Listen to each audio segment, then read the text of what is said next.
사람이 이 본색이 드러난다 그러잖아요.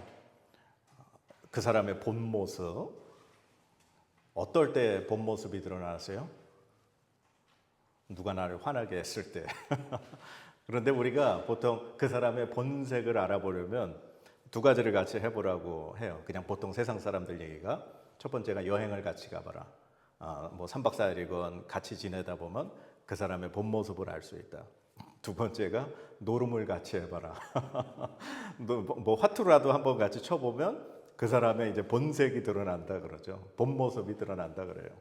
오늘 성경 말씀에 예수님의 본 모습이 드러나고 계세요. 예수님이 이제 마지막 그 재림의 그 순간에 대해서 계속해서 25장에서 말씀하고 계시는데, 예수님이 이제 당신의 본 모습을 실제로 우리에게 말씀하시는데 뭐라고 말씀하시느냐? 자, 31절 보니까 인자가 자기 영광으로 모든 천사와 함께 올 때에 자기 영광의 보좌에 앉으리니 모든 민족을 그 앞에 모으고 각각 구분하기를 목자가 양과 염소를 구분하는 것 같이 하여. 아멘. 예수님이 이 땅에 이제 마지막 재림하러 오실 때는 영광의 모습으로 오신다는 거예요. 그런데 그 영광의 모습이 그냥 혼자 오시는 게 아니라 모든 천사들을 대동해서 오신다는 거예요. 그리고 마련되어 있는 영광의 보좌에 앉으셔서 마치 양과 염소를 이제 목자가 구분하듯이 모든 민족을 주님 앞에 모아 놓으시고 이제 심판을 하시는 심판주의 모습, 영광의 왕의 모습으로 이 땅에 오신다. 예수님의 본 모습을 이제 보여주고 계셔요. 그런데 이제 큰일 났어요. 우리가 천국 갈 사람 하면 우리가 어떻게 생각해요? 믿음 좋은 사람, 뭐 전도 많이 한 사람, 뭐 헌금도 잘하고 주일 예배도 안 빠지고, 우리가 신앙생활 잘하는 사람이 천국 갈 수 있는 사람, 믿음이 좋은 사람이 천국 갈 수 있는 사람이라고 생각하잖아요. 그런데 오늘 말씀에는 예수님이 그런 말씀을 하나도 안 하시네요. 오히려 예수님의 심판의 기준은 다른 데 있다고 말씀하셔요. 우리 35절, 36절 같이 한번 읽어볼까요? 내가 줄일 때에 너희가 먹을 것을 주었고 목마를 때에 마시게 하였고 나그네 되었을 때에 영접하였고 헐벗었을 때에 옷을 입혔고 병들었을 때에 돌보았고 옥에 갇혔을 때에 와서 보았느니라. 아멘. 네. 지금 예수님이 이제 오른편에 양들, 하나님 나라를 영생하면서 그렇게 소유받을 만한 사람들에 대해서 말씀하신 거예요. 근데 그 사람들이 어떤 사람이냐? 주님이 뭐 굶주리셨을 때, 헐벗으셨을 때, 병들었을 때, 옥에 갇혔을 때 돌봤던 사람들이라는 거예요. 야, 이게 우리가 생각한 천국 갈 사람하고는 너무 이게 기준이 달라요. 근데 이 말씀을 잘못 우리가 또 이해를 하면 마치 가난한 사람, 뭐 어렵고 힘든 사람을 돌보면 되는 건가? 그렇게 생각할 수 있거든요. 그래서 마치 우리 왜 텔레비전 보다 보면은 왜 그 광고, 공익 광고는 아니죠. 왜 구호 단체, 뭐 굿네이버스나 뭐 이렇게 어려운 그 아프리카나 그런 데서 정말 병들고 어려운 사람 뭐 10,000원으로 이렇게 전화하라는 그런 광고가 나오잖아요.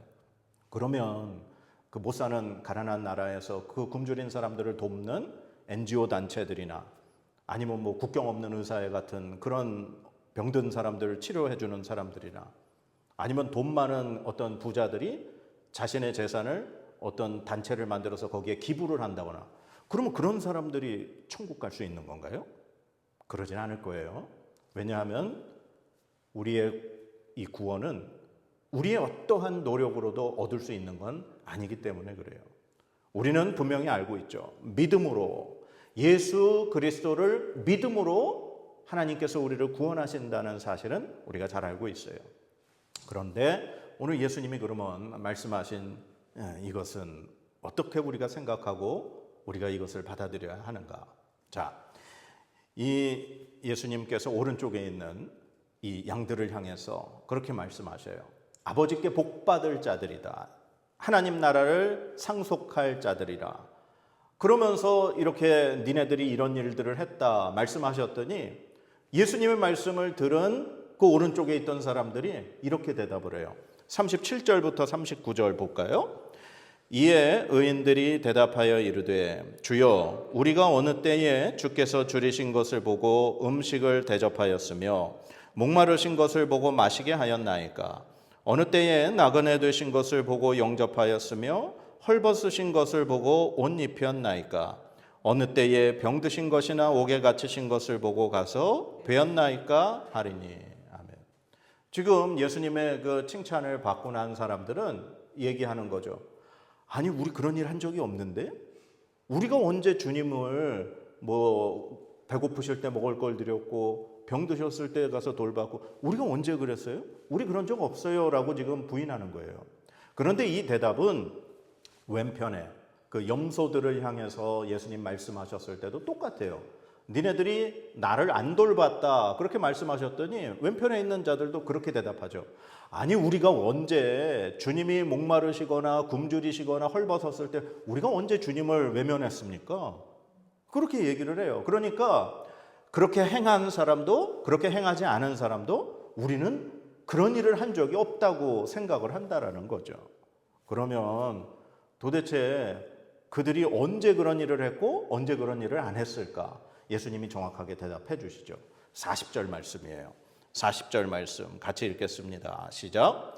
임금이 대답하여 이르시되 내가 진실로 너희에게 이르노니 너희가 여기 내 형제 중에 지극히 작은 자 하나에게 한 것이 곧 내게 한 것이니라 하시고. 아멘. 자, 이제 예수님이 정답을 가르쳐 주셔요. 대답을 해 주셔요. 누구에게 한 것이 곧 내게 한 것이다? 지극히 작은 자. 예, 지극히 작은 자인데 그 지극히 작은 자 앞에 하나 더 단어가 붙어 있어요. 뭐라고요? 여기 내 형제 중에 지극히 작은 자. 예수님의 형제 중에 지극히 작은 자에게 한 것이 곧 내게 한 것이고, 예수님의 형제 중에 지극히 작은 자에게 하지 않은 것이 곧 나에게 하지 않은 것과 똑같다. 지금 그렇게 말씀하셔요. 그러면 예수님의 형제들은 누구예요? 우리 모두겠죠? 그게 마태복음 12장 50절에 이런 말씀이 있어요. 누구든지 하늘에 계신 내 아버지의 뜻대로 하는 자가 내 형제요 자매요 어머니이니라 하시더라. 아멘. 예수님의 그 실제 어머니와 형제들이 예수님 찾으러 왔었죠. 그래서 지금 당신의 가족들이 당신을 찾고 있습니다. 그랬더니 예수님이 그때 하신 말씀이에요. 하늘에 계신 하나님의 아버지의 뜻대로 행하는 자가 내 형제 자매 어머니다. 그러면 지금 예수님이 이 땅에 다시 오실 때 사람을 구분하시면서 하나님 나라를 영생으로 상속할 만한 사람들에게 니네들이 바로 나를 돌봤고 먹였고 나에게 모든 것을 그렇게 제공해 줬던 사람들이다 라고 했을 때 바로 그들이 누구에게 그런 일들을 했었느냐? 예수님을 믿고 따르며 하나님의 뜻을 위하여 애쓰고 수고한 자들을 돌봤다라고 하는 그러한 사실이에요. 우리가 예수님이 지금 말씀하시는 걸 보면 이 주님의 형제들, 그러니까 하나님의 뜻대로 살아가는 사람들이 고통을 받으면 누가 고통받는 것처럼 느끼신다고요? 예수님이 똑같이 당신이 고통받으시는 것처럼 느끼신다는 거예요.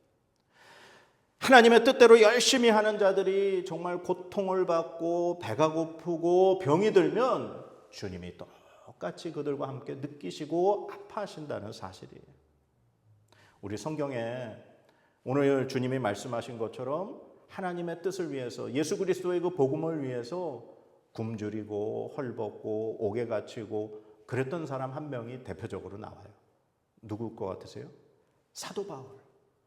고린도후서 11장 23절에서 27절까지 말씀이거든요. 우리 같이 한번 읽어보겠습니다. 자, 시작. 그들이 그리스도의 일꾼이냐 정신없는 말을 하거니와 나는 더욱 그러하도다.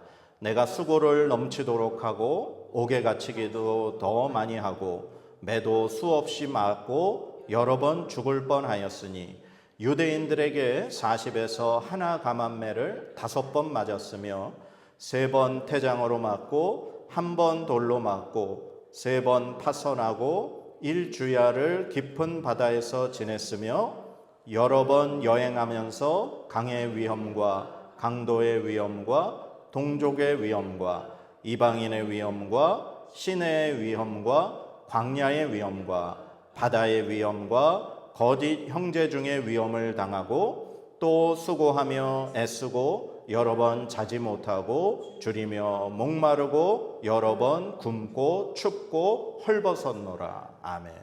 지금 이 바울 사도가 고백한 걸 보면 오늘 예수님이 지금 그 의인들을 향해서 말씀하셨던 것, 내가 이런 일들을 당했을 때 니네가 돌봤다 말씀하셨던 그것을 이 사도 바울이 그대로 자신이 그런 일을 했었다라는 고백을 고린도 교인들에게 하는 걸 볼 수 있어요.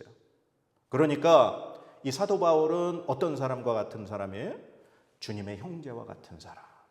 하나님의 뜻을 위해서, 예수 그리스도의 복음을 위해서 정말 그렇게 열심히 목숨을 걸고 최선을 다했던 사람이 바로 이런 대표적으로 바울과 같은 사람이 있었다는 거예요. 그러면 아까 예수님 말씀하신 것처럼 예수님이 그런 일을 당하셨어요. 그러니까 주님의 형제된 사람이 그런 일을 당했을 때 니네들이 돌봤다 그랬잖아요. 바울 사도가 이런 일을 당할 때 바울 사도를 돌봤던 사람들이 있어요. 로마서 16장에 보면은 바울이 여러 사람들의 이름을 이렇게 거론을 하거든요. 그 중에서 우리 로마서 16장 1절에서 4절 우리 또 같이 한번 읽어보겠습니다. 시작.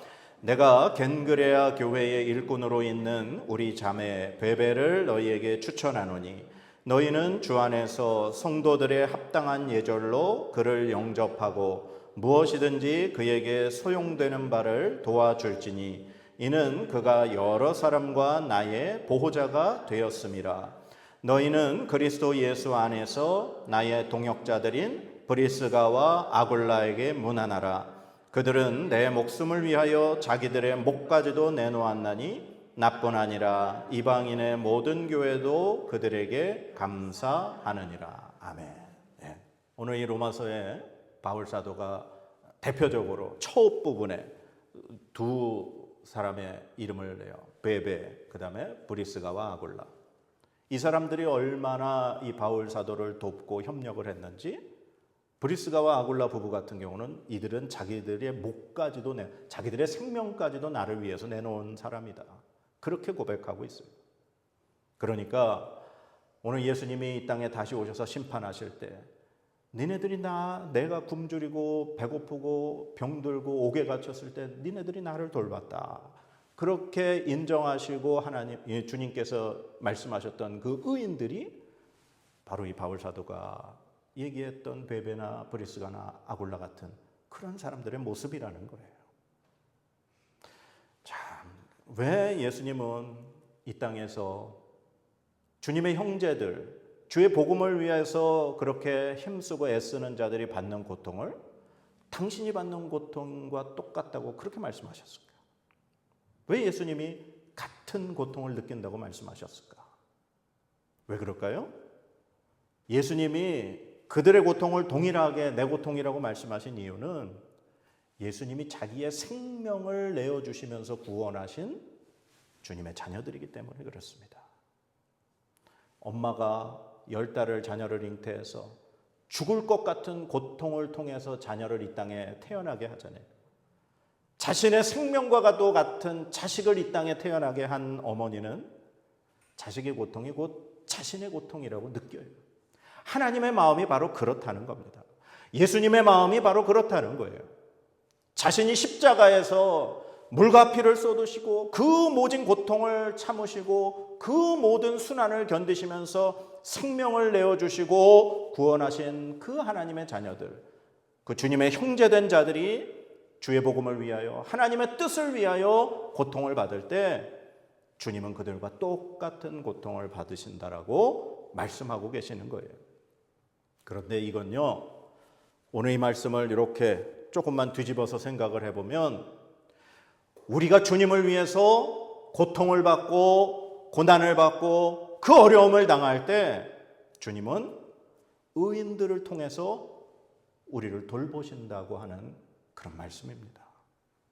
그들이 고통을 받을 때, 그들이 어려움을 당할 때 그들을 도왔던 의인들이 있었던 것처럼 우리가 주님을 위하여 복음을 위하여 하나님의 나라를 위하여, 하나님의 뜻을 위하여 우리가 고난을 당한다면 하나님은 반드시 의인들을 통해서 우리를 도우시고 건지실 줄 믿습니다. 자, 그리스도인들은요, 신앙이 성숙해가는 단계가 있어요. 첫 번째, 우리가 예수님을 믿고 이렇게 교회에 나오면 이 첫 번째 신앙의 단계는 아직 어린아이와 같은 수준입니다. 그래서 기도하는 것이나 우리가 교회에 나오는 목적이나 아니면 이렇게 신앙생활하는 것이 자기 자신에게 초점이 맞춰져 있어요. 그래서 우리가 기도할 때도 하나님, 나에게 이러한 것이 필요하니까 이런 것을 이루어 달라고 하는 기도, 그리고 그냥 주일날 예배에만 참석하며 나오는 그런 정도의 어린아이와 같은 수준이에요. 그러나 하나님의 은혜를 받고 성령 하나님이 그에게 임하셔서 하나님을 경험하고 나면 그의 신앙이 조금 성숙해집니다. 그러면 그의 모습이 이제 교회로 약간 더 나아와요.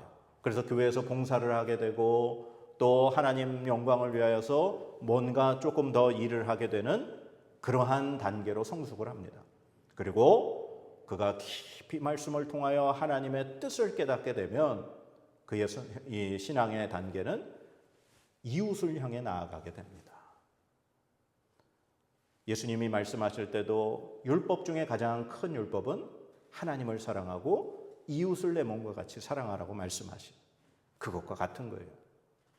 우리가 아직 신앙이 어릴 때는 하나님하고 나와의 관계만 생각하게 됩니다. 그러나 우리가 하나님의 뜻을 깊이 이해하고 말씀으로 우리가 새로워지고 하나님의 은혜가 우리에게 흘러차고 넘치면 우리의 이 사랑은 이웃을 향해 뻗어나가게 되어 있는 것입니다.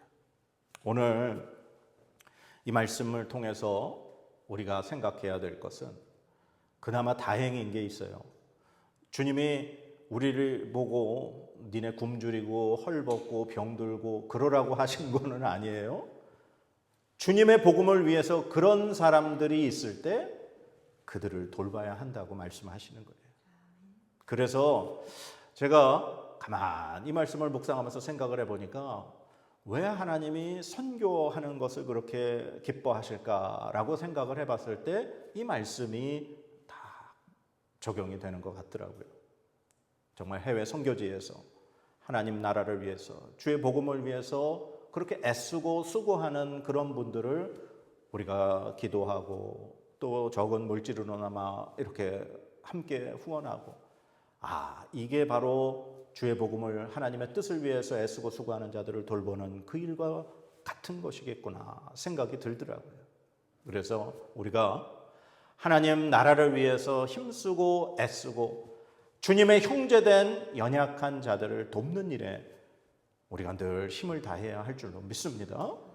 그래서 우리 개인적으로도 우리가 신앙이 깊어지고 성숙해져서 정말 하나님과의 이 관계만 생각하고 그것에만 초점을 맞추는 것이 아니라 하나님은 선인이나 악인이나 모두에게 햇빛과 비를 내려주시는 그러한 하나님이십니다. 그래서 우리가 주님의 형제된 예수 그리스도의 그 지체들뿐만 아니라 정말 우리 주변에 힘들고 어려운 이웃들에게까지 이 하나님의 사랑을 전파할 수 있는 저와 여러분의 삶이 되어야 할 줄로 믿습니다. 그래서 우리가 그러한 삶을 살 때 주님은 우리에게 영원한 하나님의 나라, 영원한 하나님의 그 영원한 생명을 우리에게 주시는 줄 믿습니다. 반드시 주님을 믿는 그 믿음이 우선이 되고 그 믿음 이후에 우리의 삶에 그러한 행동의 모습들이 나타나야 할 줄로 믿습니다. 우리 기도하실까요?